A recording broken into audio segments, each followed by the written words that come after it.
నమస్కారం news vision కు స్వాగతం. ముందుగా ముఖ్య అంశాలు.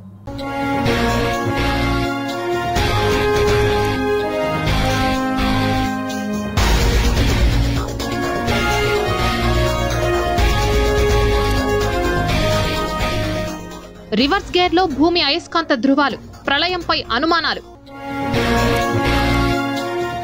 భండారి సోదరుల వ్యాపారాలపై ఐటీ ఆకస్మిక దాడులు, 170 కోట్ల రూపాయల విలువైన ఆస్తులు స్వాధీనం.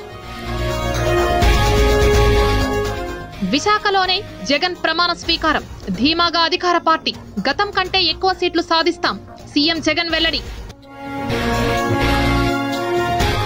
గంగమ్మకు సారె సమర్పించిన TTD chairman MLA Bhumana Karunakar Reddy, వేలాదిగా తరలివచ్చిన జనం. ధ్వజారోహణంతో వైభవంగా ప్రారంభమైన శ్రీ గోవిందరాజస్వామి బ్రహ్మోత్సవాలు, కనుల పండుగగా వాహన సేవలు. అలిపిరి కూడలి వద్ద కారులో మంటలు, భయంతో పరుగులు తీసిన భక్తులు. చెరువులో పడి 3 చిన్నారుల మృతి, శోక సంద్రంలో వడమాలపేట గ్రామం.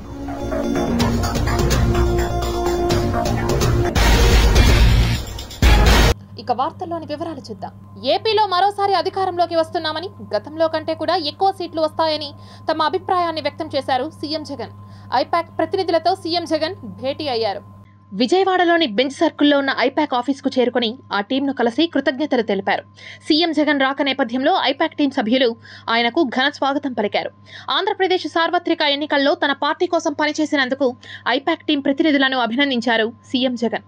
ఈ నేపథ్యంలో బెంచ్ సర్కిల్ చుట్టుపక్కల ప్రాంతాల్లో పటిష్టమైన బందోబస్తు ఏర్పాటు చేశారు పోలీసులు. మే 17న విదేశీ పర్యటనలో భాగంగా కుటుంబ సభ్యులతో కలిసి సీఎం జగన్ లండన్ వెళ్లనున్నారు. ఈ నేపథ్యంలో ఏపీలో జరిగిన పోలింగ్ శాతం, విజయ అవకాశాలపై ఐపాక్ ప్రతినిధులతో చర్చించనున్నట్లు తెలుస్తోంది. రాష్ట్రంలో తమ పార్టీకి విజయ అవకాశాలు ఏ మేర ఉన్నాయి అనే దానిపై సమాచారం అడిగి తెలుసుకునేందుకు అక్కడకు చేరుకున్నారన్న అభిప్రాయాన్ని కొందరు వ్యక్తం చేస్తున్నారు. సీఎం జగన్తో పాటు మంత్రులు పెద్దిరెడ్డి రామచంద్రారెడ్డి, బొత్స సత్యనారాయణ కూడా ఉన్నారు. అయితే ఐపాక్ టీంతో మాట్లాడిన తర్వాత సీఎం జగన్ కీలక వ్యాఖ్యలు చేశారు. మరోసారి ఏపీలో అధికారంలోకి వస్తున్నామని చెప్పారు. గతంలో కంటే కూడా ఎక్కువ సీట్లు వస్తాయని తమ అభిప్రాయాన్ని వ్యక్తం చేశారు. గత 1.5 ఏళ్ల కాలంగా ఐపాక్ టీం అందించిన సేవలు వెలకట్టలేనివని, సంస్థ చేసిన కృషిని కొనియాడారు. ఎంపీ సీట్లు కూడా గతంలో కంటే ఎక్కువగా వస్తాయని చెప్పారు. ఈసారి ఏపీలో వచ్చే ఫలితాలను చూసి దేశం షాక్ అవుతుందని చెప్పారు. ఈ 5 ఏళ్లకు మించిన గొప్ప పాలనను అందించబోతున్నామని తెలిపారు. 2019లో వైఎస్ఆర్సీపీకి 151 స్థానాలు వస్తాయని ఎవరూ నమ్మలేదని గతాన్ని గుర్తు చేశారు. ప్రజలు సుపరిపాలనను చూసి మద్దతిచ్చారని అన్నారు. గత 2019 ఎన్నికల్లో కూడా సీఎం జగన్ విజయానికి ఈ ఐపాక్ టీం ఎంతగానో దోహదపడింది. ఈసారి సీఎం జగన్ చేపట్టిన యాత్రలు, ప్రచార వేదికలు, నియోజకవర్గాల్లో మీటింగ్లను ఈ సంస్థ నిర్ణయించింది. ప్రత్యేకంగా కార్యాచరణ రూపొందించి, గ్రౌండ్ లెవెల్ రియాలిటీని పరిశీలించి ఇలా ప్రత్యేకంగా సభలు, సమావేశాలు రూపొందించింది. ఐపాక్ టీం అందించిన ప్రణాళిక ఆధారంగానే సీఎం జగన్ తన ఎన్నికల ప్రచారాన్ని విజయవంతంగా ముగించారు. దీని ప్రభావం ఏపీలో పోలింగ్ శాతం భారీ స్థాయిలో పెరిగింది. అయితే పోలింగ్ జరిగిన శైలిపై ప్రతి ఒక్కరిలో తీవ్రమైన ఉత్కంఠ నెలకొంది. ఈ క్రమంలో వైసీపీ నాయకులు తమకు విజయ అవకాశాలు ఎక్కువగా ఉన్నాయంటూ చెప్పుకుంటున్నారు. ఇలాంటి తరుణంలో సీఎం జగన్ ప్రముఖ రాజకీయ పరిస్థితులను అవగాహన వేసే ఐపాక్ టీం ప్రతినిధులను కలవడం ప్రత్యేకత సంతరించుకుంది.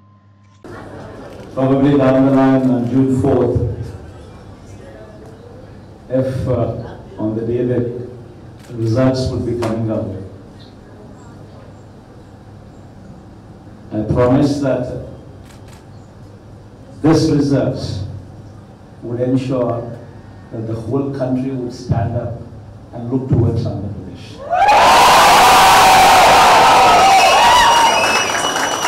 In fact, when someone told me last time itself was 151, last time out of 175, 151 itself is a tall number.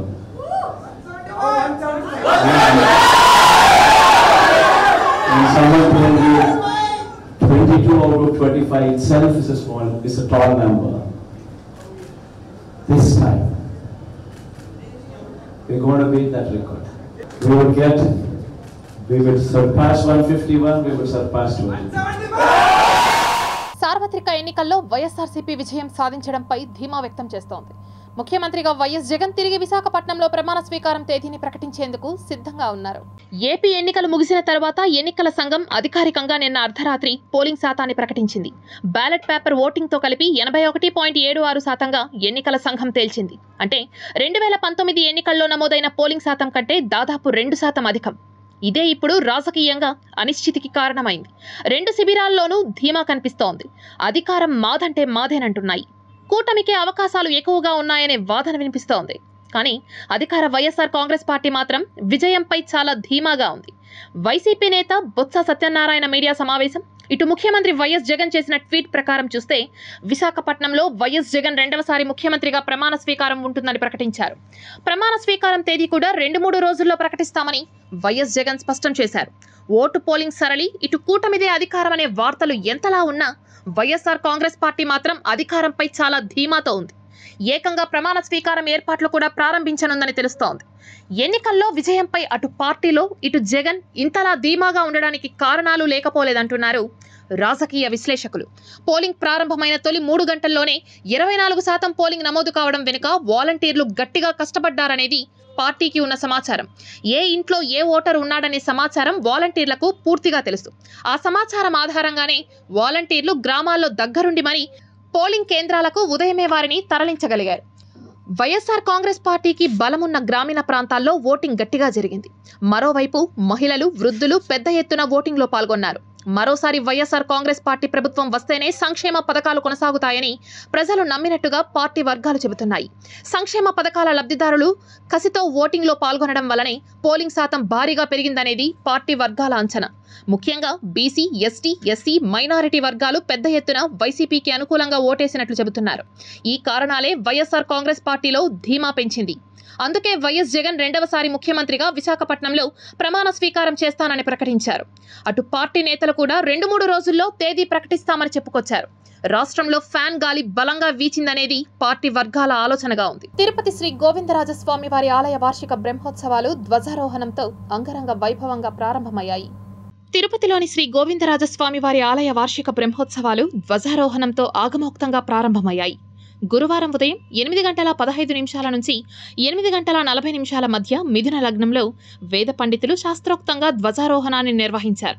స్వామివారి ప్రియ భక్త కేసరి అయిన గరుత్మంతుని చిత్రపటాన్ని ధ్వజస్తంభంపైకి ఎగురవేసి ముక్కోటి దేవతలను బ్రహ్మోత్సవాలకు ఆహ్వానించడంతో స్వామివారి బ్రహ్మోత్సవాలు వైభవంగా ప్రారంభమయ్యాయి.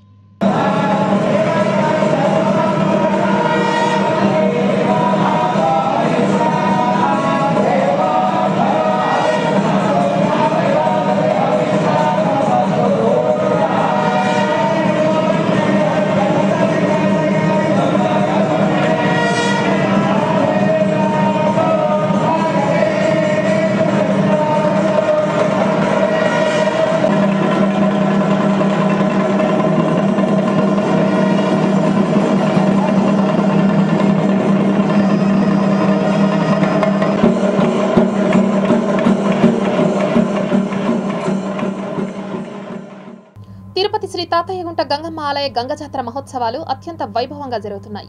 జాతరలో భాగంగా 3వ రోజు భక్తులు బండవేషంలో అమ్మవారిని దర్శించుకుని మొక్కలు చెల్లించుకున్నారు. తిరుపతి గ్రామ దేవతగా, వెంకన్న సోదరిగా, కోరిన కోర్కెలు తీర్చే కల్పవల్లిగా విరాజిల్లుతున్న శ్రీ తాతయ్యగుంట గంగమ్మ తల్లి ఆలయ గంగజాతర ఉత్సవాలు వైభవంగా సాగుతున్నాయి. జాతరలో భాగంగా 3వ రోజు భక్తులు బండవేషంలో అమ్మవారిని దర్శించుకున్నారు. పిల్లలు, పెద్దలు శరీరమంతా ఎర్రని కుంకుమ పూసుకొని ముఖానికి నలుపు బొట్లు, తెలుపు బొట్లు పెట్టుకొని అమ్మవారికి ప్రీతిపాత్రమైన బండపూలు మాలగా ధరించి వేపాకు మండలు చేతపట్టుకొని అమ్మవారిని దర్శించుకున్నారు.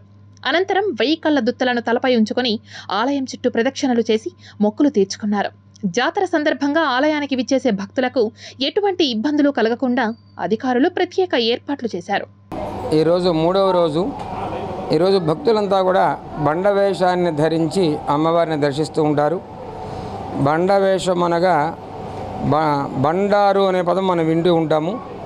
గ్రామ దేవతలు సహజంగా ఒక రాజు రూపంలో వృక్షాల కింద వెలసి ఉంటాయి. బండ అనగా దేవతా సంబంధమైన శిల అని అర్థం. ఆ దేవతా సంబంధమైన శిలపై వేసినటువంటి పసుపు కుంకుమల మిశ్రమమనే బండారు అంటారు. అది అంటే సాక్షాత్తు గ్రామదేవత అంశమైనటువంటి వేషమే ఈ బండ వేషం అనేటువంటిది.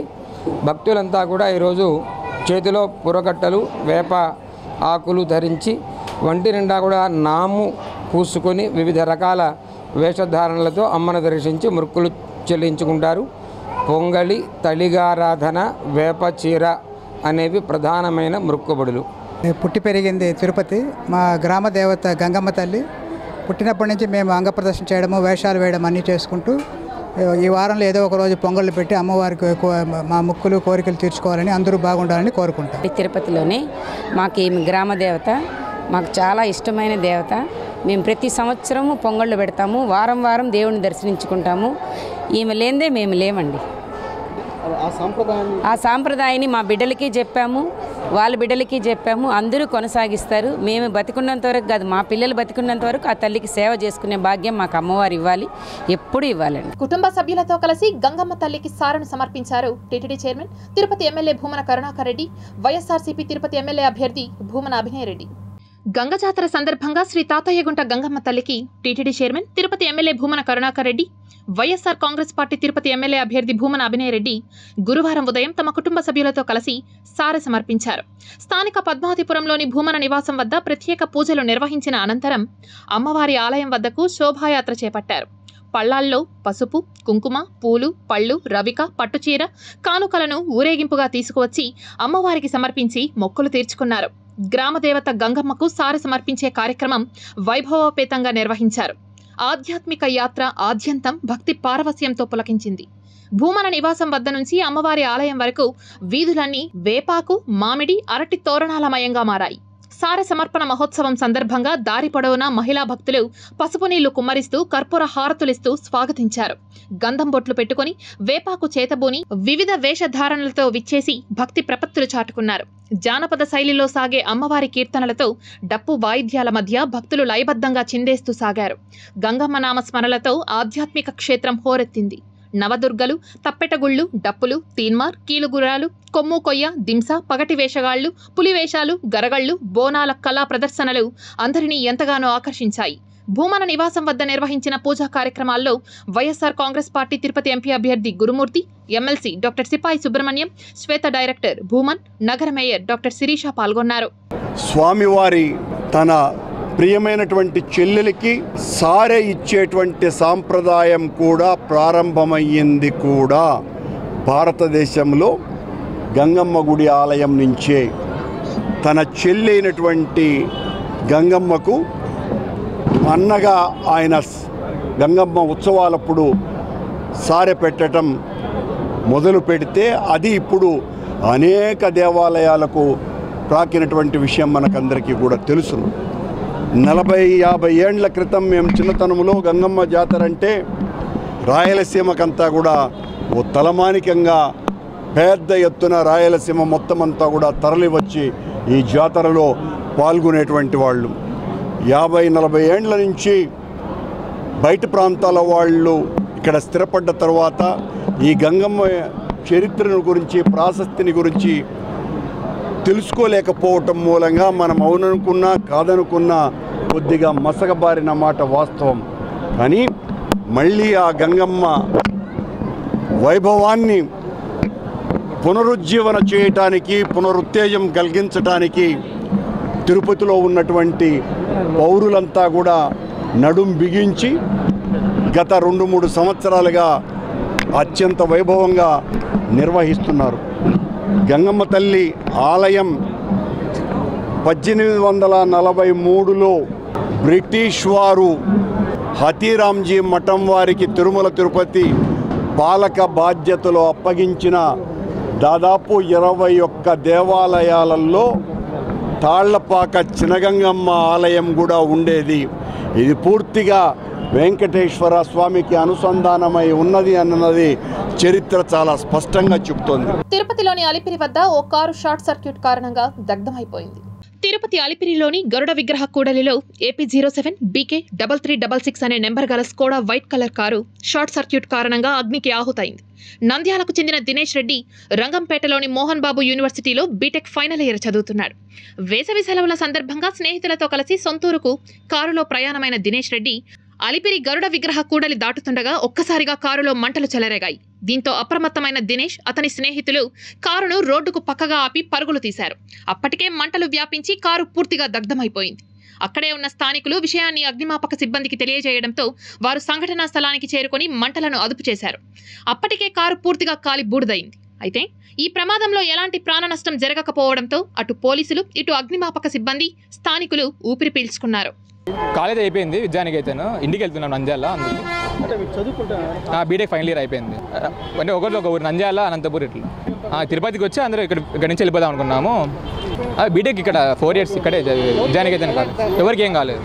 తిరుమల నారాయణగిరి ఉద్యానవనం ఫలపుష్ప శోభితంగా శ్రీ పద్మావతి పరిణయోత్సవాలకై సిద్ధం చేసింది తిరుమల తిరుపతి దేవస్థానం.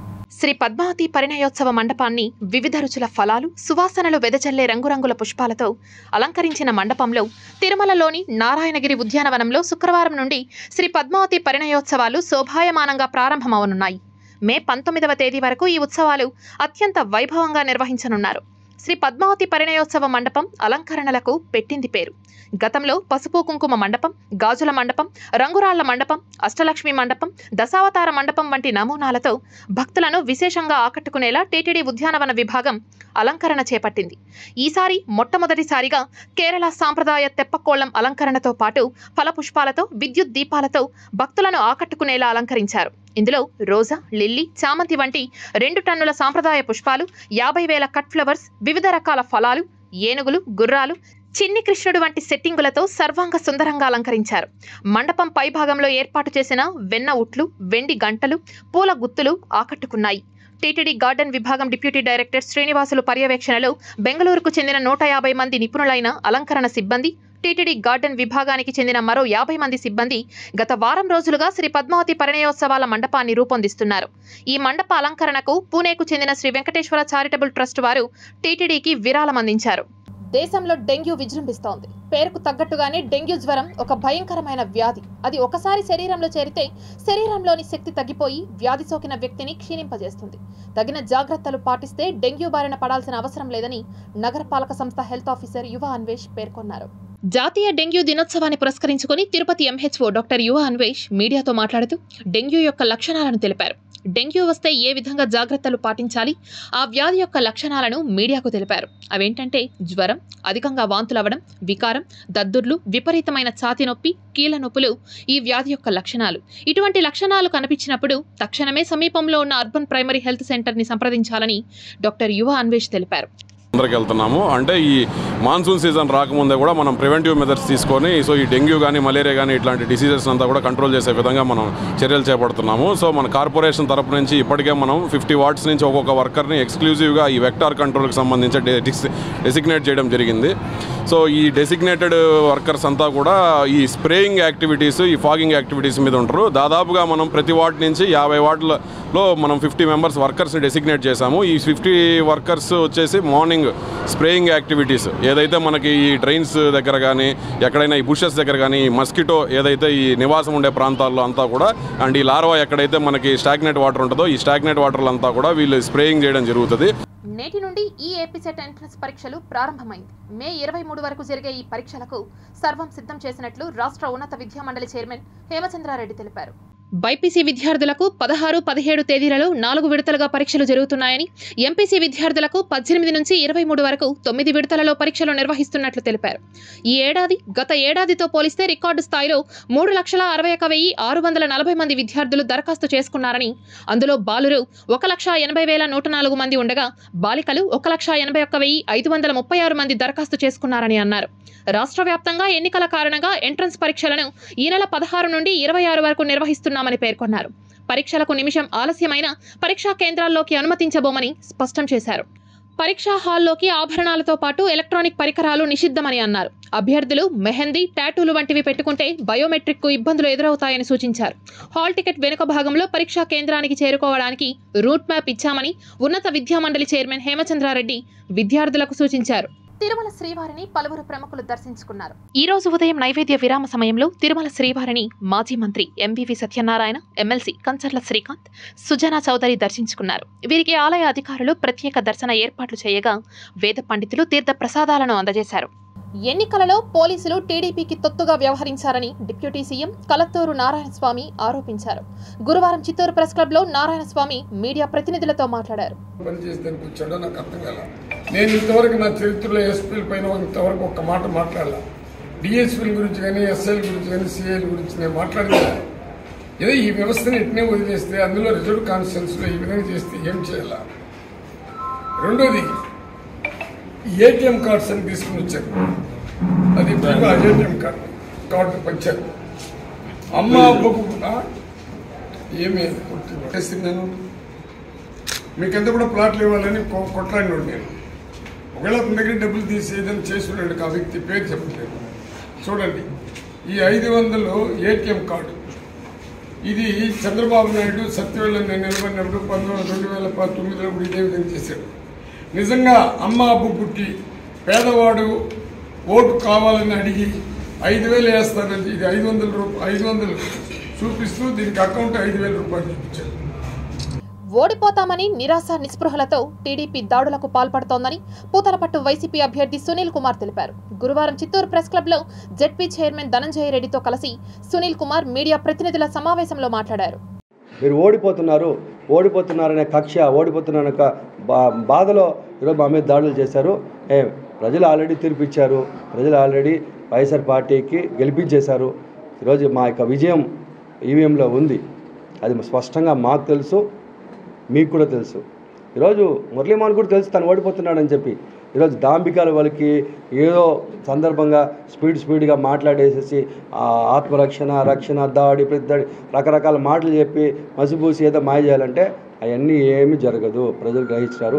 ఆల్రెడీ 3 నెలలుగా నువ్వు చెప్తున్న మాటలు, కల్లుబల్లి మాటలు అంతా కూడా ప్రజలు విన్నారు. ఆల్రెడీ తీర్పు ఇచ్చేశారు. నేను ఇంటికి పంపించాలని చంద్రబాబునే ఇంటికి పంపిస్తున్నారు. ఇంకా చంద్రబాబు నమ్ముకున్నటువంటి లేదా ఆ పార్టీలు నిలబడేటువంటి నువ్వెంత. పూతలపట్టులో 4వసారి జరుగుతున్నటువంటి ఈ యొక్క ఎన్నికల్లో మళ్ళీ కూడా సునీల్ కుమార్కి పట్టం కట్టబోతున్నారు. మళ్ళీ కూడా జగన్మోహన్ రెడ్డి గారికి పట్టం కట్టబోతున్నారు. Tirupati gold jewellery and silver merchants association సమాచారం మేరకు తిరుపతి లోకల్ బులియన్ మార్కెట్లో బంగారం, వెండి ధరలు ఇలా ఉంటాయి. 24 క్యారెట్ల అపరంజి బంగారం 10 గ్రాముల ధర 75,740 రూపాయలు. 22 క్యారెట్ల బంగారం 1 గ్రాము ధర 6,784 రూపాయలు. వెండి 1 కేజీ ధర 88,400 రూపాయలు. రీటైల్ వెండి 1 గ్రాము ధర 90 రూపాయల 40 పైసలుగా ఉంటుంది. వార్తలు ముగించే ముందు ముఖ్యాంశాలు మరోసారి చూద్దాం.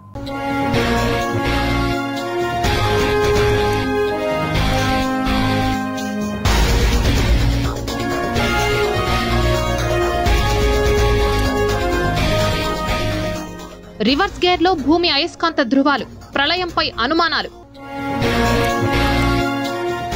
భండారి సోదరుల వ్యాపారాలపై ఐటీ ఆకస్మిక దాడులు, 170 కోట్ల రూపాయల విలువైన ఆస్తులు స్వాధీనం.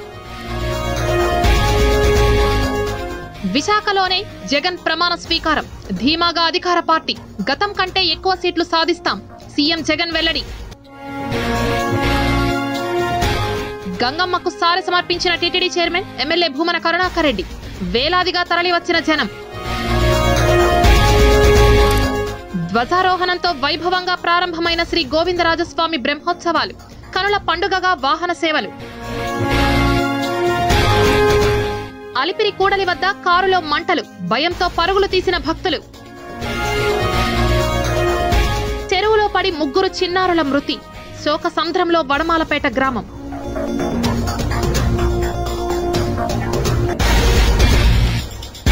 ఈ వార్తలు ఇంతటితో సమాప్తం. సమగ్ర సమాచారంతో నీ సూచనలో మళ్ళీ కలుద్దాం.